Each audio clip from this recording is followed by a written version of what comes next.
this video lecture, we will talk about one of the important question that is from the nucleic acid.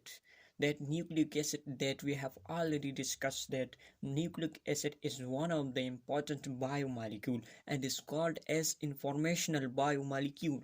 Now this nucleic acid we have two types. One is the DNA and the second one that is RNA. Now what is the structure of it? This is actually the DNA and RNA. It is actually made from the nucleotide, and this is the example of one of the polynucleotide, that is DNA and RNA. Now this structure, the band structure of this DNA and RNA, it contains some important parts. The first one, that is sugar, a nitrogenous base and phosphate. It's present in the form of phosphoric acids. So it is the main components of these both DNA and RNA. So we can say that nucleic acid is actually, it is made from the combination of these three components: sugar, nitrogenous base, and phosphate, which is present in the form of phosphoric acid. Now the question is that why DNA is immortal while RNA have short life?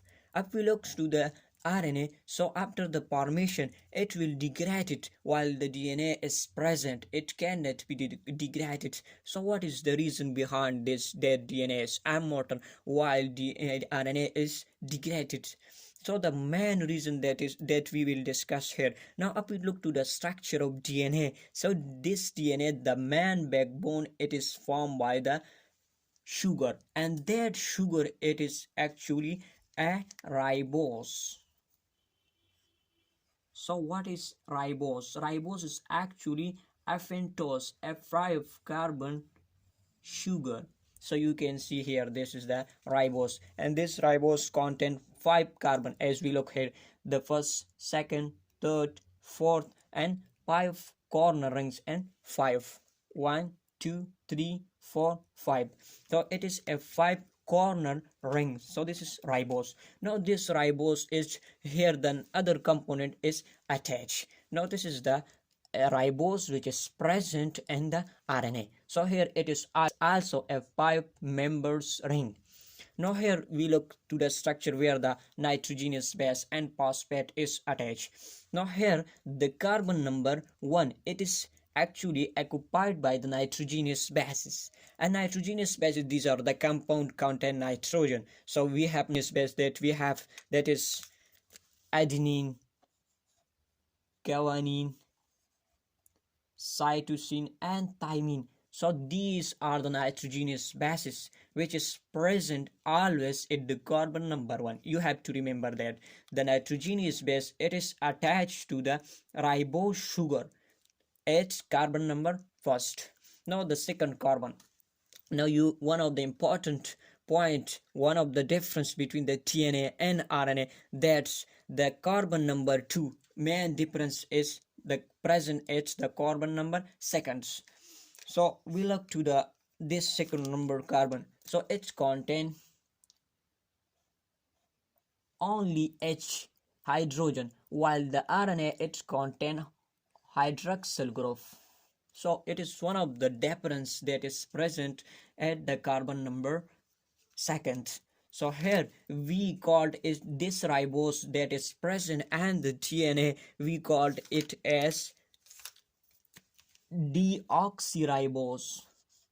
Deoxyribose, the ribose which is present on the DNA, we called it as deoxy. D mean less, oxy mean oxygen. So the ribose which have less oxygen is called as deoxyribose. Now someone said that what is the main difference between DNA and RNA? So the main difference here is the less of oxygen that is present at the carbon number second, but the ribose that is present and the DNA, we called it as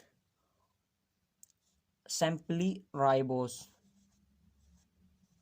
So you can see that the main difference between these two is the ribose. One is deoxyribose is present, while the RNA only ribose is present. So this is the main difference. So the third number, carbon. So the immortality and short life, this is done by the presence of the hydroxyl group. Now you can see that the third number, carbon, it is occupied by, it is used, this hydroxyl group is used and linkage with the other nucleotide through a phosphodiester linkage. So through this linkage, one nucleotide is attached with the second nucleotide.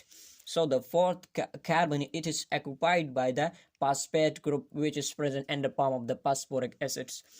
Now here the also this hydroxyl group is occupied by which is in this hydroxyl group is actually used and the attachment with the other nucleotide through a phosphodiester linkage.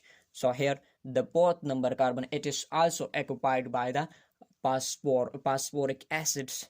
Now we look see that what is the reason behind this immortality and mortality. So one of the reasons behind this immortality is that the presence of hydroxyl group. As we look to the DNA here, no hydroxyl group is left here. You can see that the first carbon hydroxyl group, it is occupied or it is used with the nitrogenous bases. Here the carbon hydroxyl group is also used with the other nucleotide through a phosphodiester linkage. So here the hydroxyl group, it is also used with the attachment with the phosphoric acid. So you can see here no hydroxyl group is left in the case of the DNA, while in the RNA this only one hydroxyl group is left. So this hydroxyl group, it is used with the attachment with the enzyme or other substance through which this RNA is degraded. So this is the most important point here, that this hydroxyl group, it is responsible. So here the DNA is very stable molecule. So why this is stable? So on here no hydroxyl group is left, so that's why DNA is stable molecule, while the RNA is short-lived or have degraded by the enzyme. So this is all about the important questions for the nucleic acid. Thank you so much.